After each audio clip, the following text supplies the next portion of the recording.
केंद्र सरकार द्वारा 1 फरवरी के लिए बजट पेश किया गया था। इस बजट को लेकर कैराना सांसद इकरा हसन आज संसद में बोलीं और कहा कि इस बजट से किसी को भी कोई फ़ायदा नहीं हो रहा है, ना ही किसानों की समस्या का हल निकल रहा है और बढ़ती महंगाई पर बिल्कुल भी रोक नहीं लग पा रही है।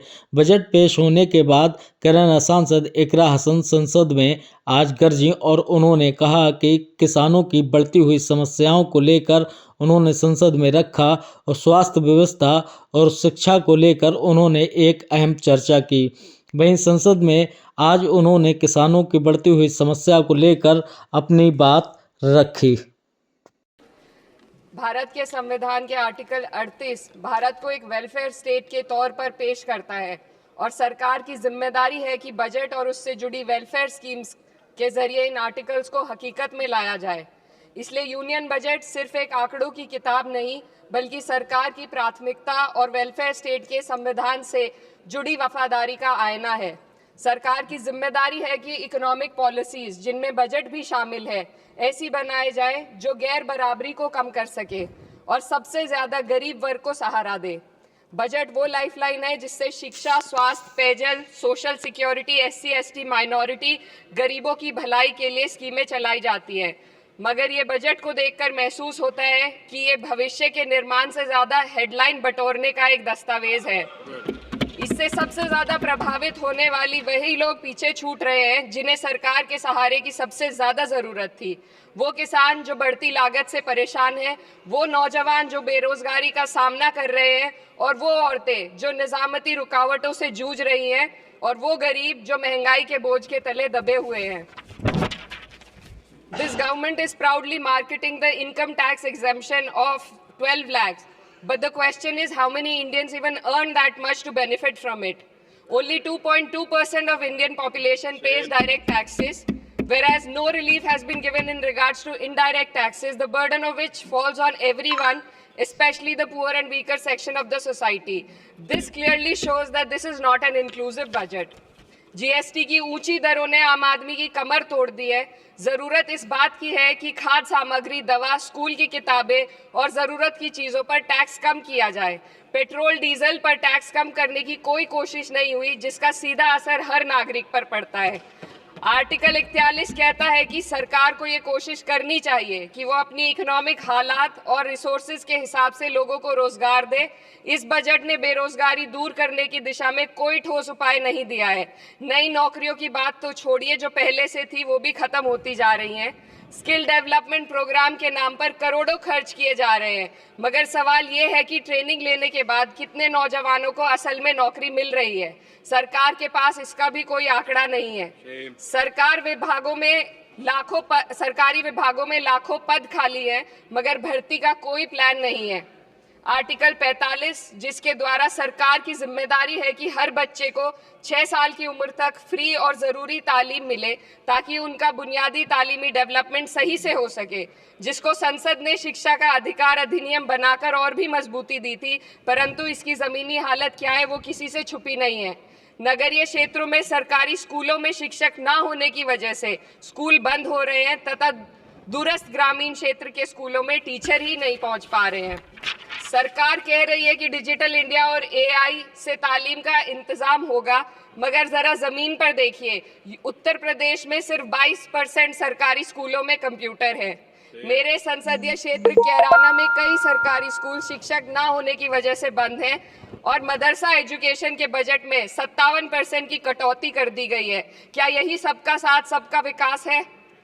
इसी तर्ज पर अस्पताल हैं जहां पर डॉक्टर नहीं है। आर्टिकल 47 अच्छी सेहत और जिंदगी के स्टैंडर्ड को बेहतर बनाने की आवश्यकता पर जोर देता है। राज्य की जिम्मेदारी है कि लोगों की सेहत और उनके वेलबींग को बेहतर करने के लिए जरूरी कदम उठाए, लेकिन हकीकत यह है कि इस बजट का सिर्फ 2% ही आम जनता तक पहुंच पाता है।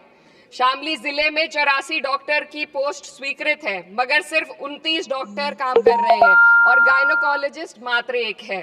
दवाइयों की कीमतें बढ़ती जा रही हैं, मगर गरीबों के लिए कोई राहत नहीं है।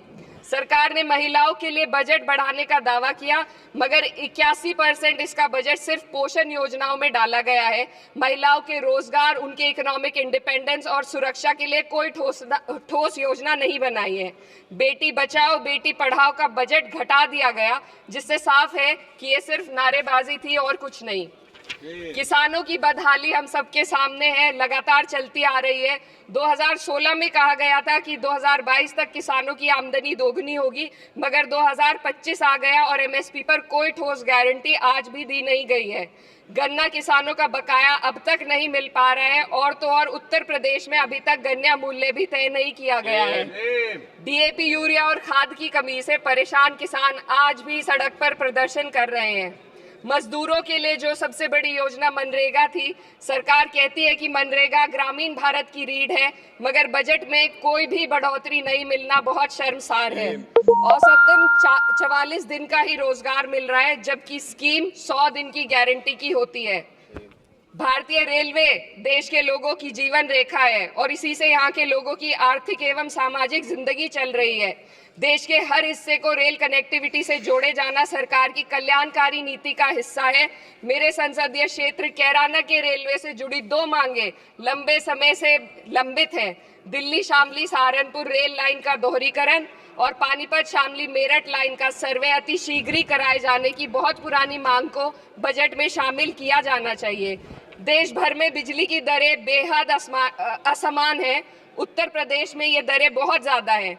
देश भर में एक समान बिजली दरें लागू करने का प्रावधान किया जाए। रिवैम्प योजना में हर घर तक बिजली पहुंचाने के लिए एलटी लाइन बनाने का प्रावधान भी जोड़ा जाए।